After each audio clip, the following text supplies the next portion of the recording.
సిద్దిపేట జిల్లా గజ్వేల్లోని శ్రీ లక్ష్మీ వెంకటేశ్వర స్వామి ఆలయ కమిటీ ప్రమాణ స్వీకారం ఘనంగా నిర్వహించారు. ఆలయ కమిటీ చైర్మన్ కైలాస లక్ష్మణ్, ప్రధాన కార్యదర్శి వెంకటేశ్వర్లు, కోశాధికారి కిషన్, పాలకవర్గం సభ్యులు ప్రమాణ స్వీకారం చేశారు. ఈ సందర్భంగా ఆలయ ప్రధాన అర్చకులు శేషం శ్రీనివాసాచార్యులు మాట్లాడుతూ నూతన ఆలయ కమిటీ బృందానికి అభినందనలు తెలుపుతూ ఆలయ అభివృద్ధి కోసం కృషి చేయాలని అన్నారు.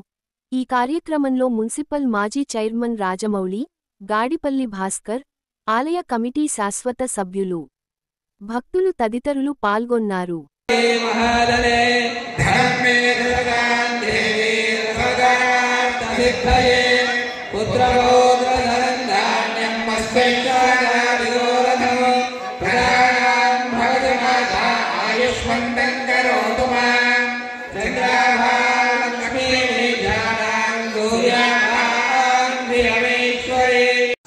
ఈరోజు గజ్వేల్ పట్టణంలో గల వెంకటేశ్వర స్వామి ఆలయ ప్రాంగణంలో ఏర్పాటు చేసినటువంటి కమిటీ సమావేశము, శాసనసభ్యుల సమావేశము చాలా అద్భుతంగా కార్యక్రమాన్ని జరిపించడానికి తమ వంతు సహాయంగా శాసనసభ్యులు రావడం జరిగింది.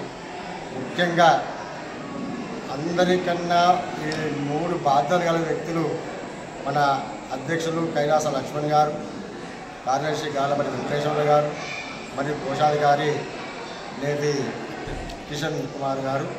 వీరి ముగ్గురి మీద చాలా బాధ్యతలు ఏర్పడ్డాయి. ఈ రోజు నుండి దేవాలయము అంటే ఏంటిది, దేవాలయంలో ఏ కార్యక్రమాలు కానీ దాని అభివృద్ధి ఏ విధంగా అనేది ఇంతకుముందు చేసినారు.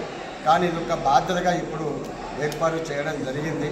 వారికి ఆ వెంకటేశ్వర స్వామి మనోధైర్యాన్ని గత 20 ఇప్పుడు వచ్చే బ్రహ్మోత్సవం 20వ బ్రహ్మోత్సవం అవుతుంది. 19 సంవత్సరాలు దాటి 20 సంవత్సరాలు అవుతుంది ఈ ఆలయాన్ని నిర్మించి. ఇది శ్రీ చిన్నజీయర స్వామివారి శ్రీహస్తంలచే ప్రతిష్టాపన జరిగిన ఆలయం. ఇది స్టార్టింగ్లో ఉన్నదానికంటే ఇప్పటి వరకు దినదిన అభివృద్ధి చెందుతూ ఒక రేంజ్కి వెళ్ళిపోయింది. అందులో భాగంగా మొదటి నుండి ఉండి ఆ స్వామివారికి చేసుకున్న సేవలకు గుర్తించి గత వాళ్ళకు నాకు 1 సంవత్సరం తాత్కాలిక బాధ్యతలు అప్పచెప్పారు.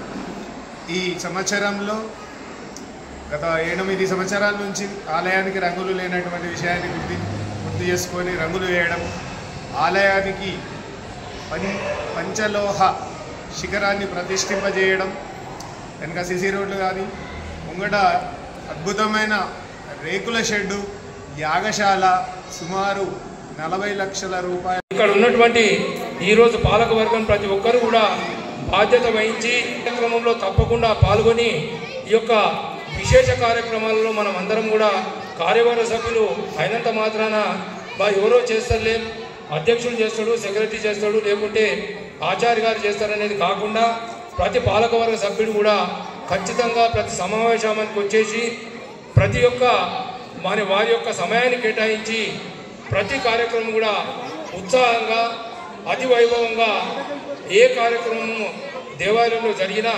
మనమందరం కూడా ఇక్కడ నిలబడి ఆ కార్యక్రమాన్ని దిగ్విజయం చేసి భక్తులకు ఎలాంటి ఇతరులకు కూడా ఇక్కడ ఉన్నటువంటి కార్యవర్గ సభ్యుల తరఫున మేమందరం కూడా హామీ ఇస్తే ఆలయ యొక్క అభివృద్ధి మన అందరి అభివృద్ధి అనుకొని తప్పకుండా ఆ స్వామివారి యొక్క ఆ స్వామి కృపాకటాక్షాలు ఉన్నట్టుగా భావిస్తాం.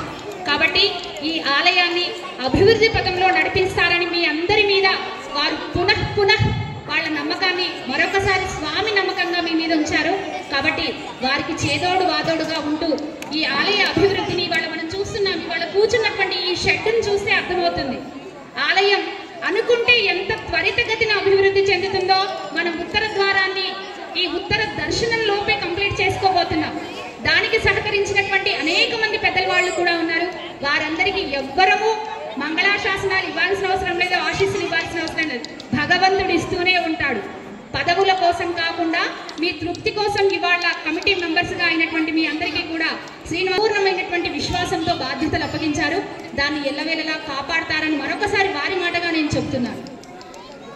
ఇప్పుడు అధ్యక్షుడిగా ఎన్నిక కాబట్టేటువంటి శ్రీ కైలాస లక్ష్మణ్ గారు వారి అభిప్రాయాన్ని సంక్షిప్తంగా అందిస్తారు. ఎందుకంటే వాడు బృహత్తరమైనటువంటి బాధ్యతను చేపట్టారు.